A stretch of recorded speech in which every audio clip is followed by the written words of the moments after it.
Reddit Diamond Stories. A change in the plan. Earlier this year, I fired some of the main clients of my law practice. I thought that going part-time and getting out of some of the areas of practice that I found particularly odious would bring peace of mind. In the 4 months that have elapsed since that time, there have been 2 significant developments. 1.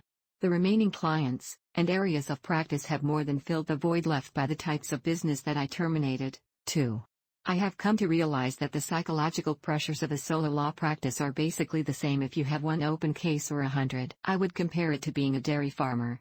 Whether your herd has 250 cows or 25, you still have to milk twice a day, you still have to feed the cows, and clean the barn. Your 25 cows will get you up at 4:30 a.m. on a 12-degree morning for first milking, keeping you from going away from home for more than 12 hours at a time, just as much as 250 cows would. Last month, I went away for a long weekend, basically 5 days out of the office, to another part of the U.S. to prepare my office for my being gone for all of 5 days. I had to work 2 consecutive 12-hour days, and of course, I returned calls and emails while I was gone. I'm planning a 2-3 week trip to Europe next spring, and it occurred to me that there is no way that I could go on such a trip with an ongoing law practice.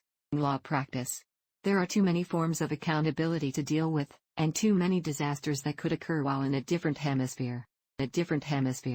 Since I can afford to do so, the easiest way to deal with the situation is to fully retire. I have therefore decided to switch my plan from part-time work for 3-4 years to wind things up by the end of the year. I have a few cases that could keep me tied up through the spring, but they could just as easily go away in a couple of months. In my case, Coast Fire has led me to a slippery